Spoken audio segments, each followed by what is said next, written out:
Hey everybody, Sarah here. So today I'm going to be doing a Q&A where I answer your questions that you have asked me on my YouTube channel in the comments. So if you guys have any questions that are not addressed here, feel free to leave them in the comments of any of my videos and I will go back through the comments that were left the previous month and do this sort of Q&A question answer type of video. Before we jump in, I just want to thank all the members on this channel who make everything possible. You guys are amazing. If anybody else would like to become a member, we have two different tiers right now. We have the neonates tier and the well-started tier.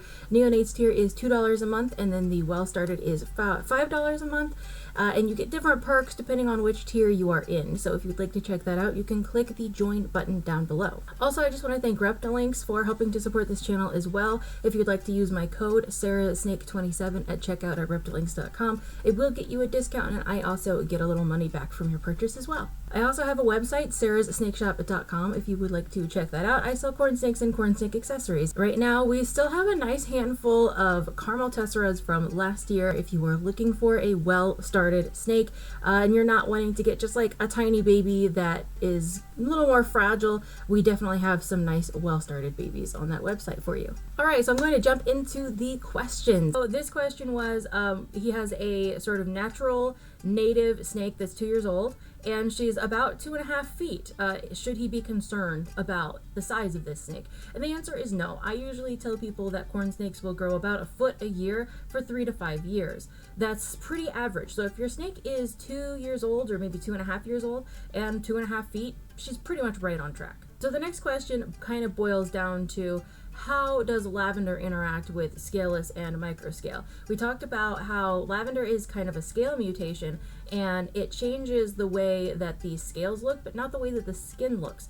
A scaleless lavender will just sort of look like a hypomelanistic scaleless. But what happens when we mix that with something like microscale or microscaleless, where you can see some scales but you see like the skin underneath or in between the scales? And the answer is I'm not 100% sure because I have not seen it. I am pretty sure that that's in the works. There's a really good chance that there's a lot of people working on that, at least people who have microscale who would be working on that. But I imagine that the scales will be purple and the skin will not be, and so that would be a really cool thing to see. The next question is lava a hypotype? And the answer is yes. So I've been doing these introduction to morph videos and I did a section on hypomelanistic, but I did not include lava, and that was the reason for that was I wanted to put the Hypo Strawberry Christmas all together and kind of just talk about lava separately. I did do a whole video on all the different hypomelanistic types if you would like to go watch that. But yes, essentially lava is a hypomelanistic type. I just didn't put it in that specific video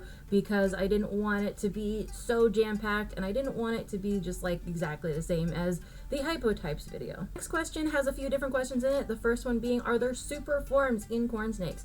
And the answer is in some of them, yes. So we have a few incomplete dominant mutations. Some of the more well-known ones, one is palmetto.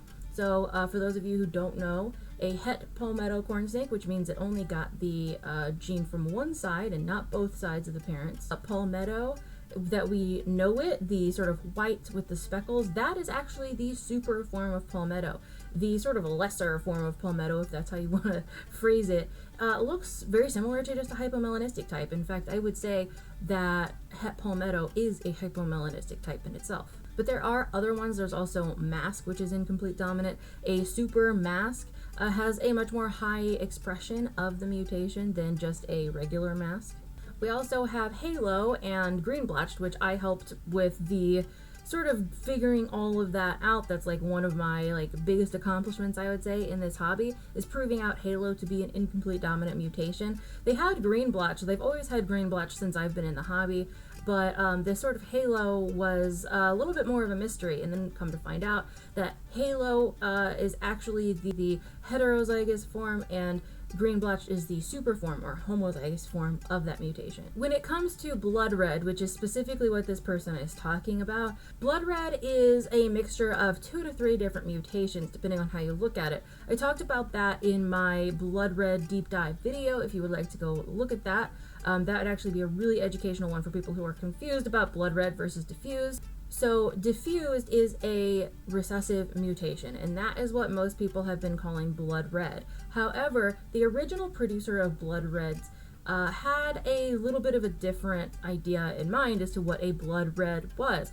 The blood reds had to have the red coloration in them, and that red coloration seemed to be incomplete dominant. And back then they didn't really have a name for it, but it was very explicitly clear that the diffuse that came out of the blood red line were not blood reds, and the very red ones that came out of that line were what they considered to be blood reds.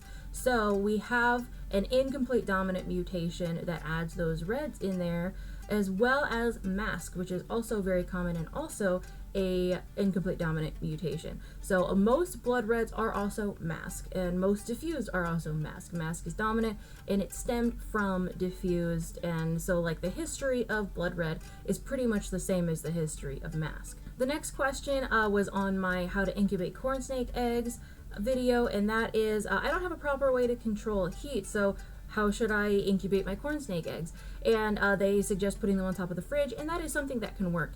It's not going to be as like consistent, so you know, a lot of people will say it takes exactly 65 days at this temperature to hatch corn snake eggs, and that might be true, but when the temperature is a little more inconsistent, then the days that it takes for the snakes to hatch is also going to be inconsistent. So if you put your corn snake eggs on top of the fridge, they might take more like 70 days to hatch, and that's perfectly fine. A lot of people like the low and slow method. A lot of people would prefer to hatch like larger babies instead of incubating them at a really high temperature where they're usually smaller because they haven't had as much time in the egg. The next question is, what is my choice media for hatching the eggs?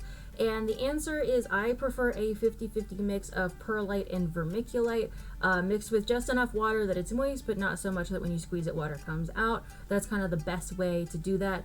I have kind of gone back and forth also depending on like what I have available to me. Some days I'll get a clutch of eggs and maybe I've run out of perlite and all I have left is vermiculite. I can just use the straight vermiculite, or vice versa. I can just use straight perlite as well.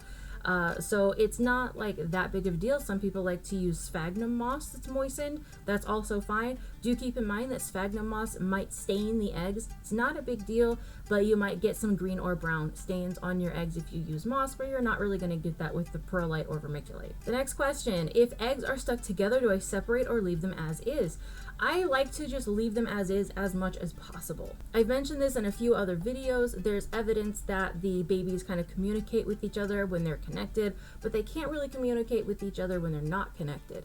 And so it kind of affects like how they're going to hatch at the same time. And I've also heard that some babies are a little bit more nervous if they have been in separated eggs because they don't have that like bunching that is natural to them. But also it's not a huge deal if you do separate them. Many people do it and with great success, but I don't recommend doing it unless you absolutely are sure that you are not going to rip or tear them. It's very easy to tear them open, so just be very careful. And that is going to be the end of this Q&A. I hope that this helped you guys. Like I said, if you have any other questions, please let me know in the comments and I will put that maybe in a future Q&A. I also do tend to answer the questions directly in the comments as well. So don't feel like you have to wait a whole other month to get your question answered. I keep track of the comments and I go through and answer them as they come to me. So thank you so much for watching, and I'll see you in a new video soon.